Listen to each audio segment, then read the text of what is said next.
Capping at your service with some gameplay of Call of Duty Black Ops 3, and I am very excited to give you guys pretty much my Call of Duty season videos. And you know, a new Call of Duty has come out. That means I have a lot more ideas coming out, a lot more videos that are planned, and since this is easily my most productive year on YouTube, I have a lot of fresh ideas and a lot of things I really would like to do with Black Ops 3 and just gaming in general, you know, so whether that be Halo 5 or Star Wars Battlefront. I have a lot of videos planning. I'm doing a complete overhaul of my channel for the past few months where I try to give you guys much better content, whether it be straight up just better commentaries or better quality, whatever it may be, whatever, you know, even the slightest bits help here and there.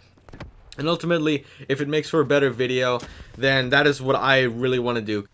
Without getting further into, you know, my YouTube thing and how it goes, let's talk about the actual reason why you're watching this video. So, ICR-1, why it's good and why this series is going to be called Weapons You Didn't Know Were Good.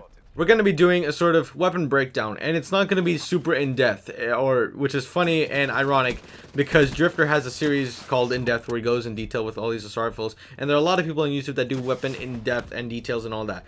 I like to get a little bit more hands-on with the weapon, and I don't like to get as technical with weapons because for me the feel of the weapon is what brings it the sort of biggest joy. There are some of the best weapons in the game where statistically they'll be very strong, but because of whatever reason, when you actually use them and you are using them, you know, in combat, or you're testing them out through different situations and scenarios, they do not perform as well as you want them to, because it could be a lot of issues. It could be the fact that the recoil pattern doesn't suit for you, the damage is low, whereas everything else, you know, the rate of fire and all is high. It could be several factors. So for the ICR-1, I want to say one of the very nice things about the ICR-1 is that it's a pick up and go weapon. You don't have to sort of master this weapon. You don't have to be a god at using this weapon because it has very low recoil, and it's very nice and very controllable, and it feels like the Razorback post nerf, you know, from the beta. And it was very nice because you're able to sort of do a counter sniping role, and it flows very well if you're using it in sort of an all-round engagement. Of course, long range is going to help its role very well, but even at medium ranges, it performs very admirably. You know, of course, the recoil is basically not a factor in terms of sort of handling the weapon. It's very nice, and as you can see here from my gameplay, the iron sights are also very strong. I believe these are some of the best iron sights in game. I think it's very open.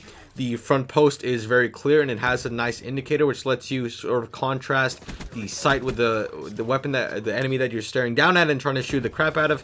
And yeah, I think it works very well. It's very easy to use, and a lot of these things about this gun just feel easy. The handling is of course the same as an assault rifle. The magazine size is not too different. The reload time is, you know, it's sort of average. It's fine, really. And honestly, overall, it's just a pretty nice weapon to use. Unfortunately, though, with a weapon that has such low recoil, there are going to be some major downsides, as was the case with the Razorback. And this sort of leads me to go into detail about trashing this gun a little bit, because there are two very main things about this gun that are not so great. The main one is the damage. So the damage is 4 to 5 shots to kill. 4 shots to kill at close range, 5 shots to kill at long range, which is not too bad. But for an assault rifle, especially if you're going against close range opponents, this is not going to be so great.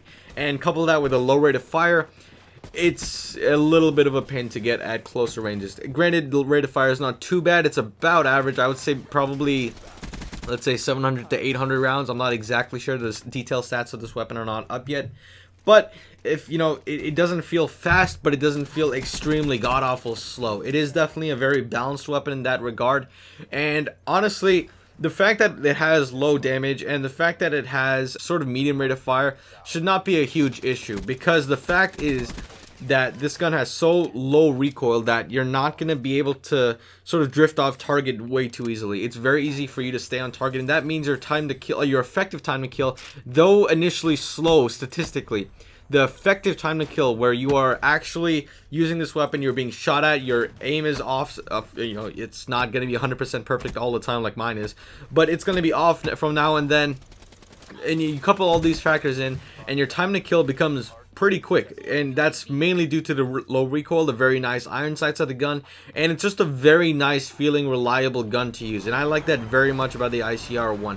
Surprise, it wasn't in the beta, and I can see why it wasn't in the beta, where it's more of an all-round weapon, and sort of if they were to post something, if they were to put something like this in the beta, it'd be a little there wouldn't be a huge point because this gun is fairly balanced as it is.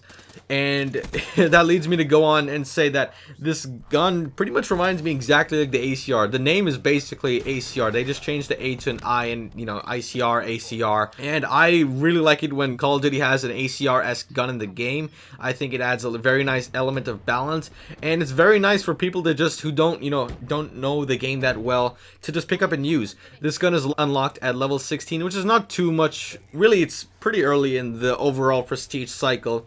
So the fact that you're unlocking this gun early on, or fairly early on, let's say, the fact that it has very low recoil, good iron sights, good reload time, and pretty much everything about it just points to it being very easy to use, and a decent rate of fire too. With that being, it's very simple, very reliable, and just very easy to manage. And honestly, I see this gun as being a very potent gun for public matches, and honestly probably even competitive, just on the fact that it has low recoil, some of the lowest recoil in the entire Black Ops 3 game that I pretty much know of. It might be the lowest recoil gun.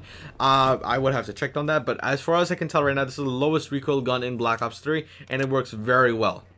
So if you guys have not given the ICR-1 a shot, I would definitely do so, because as you can probably tell from the series title, that you probably don't know much about this gun.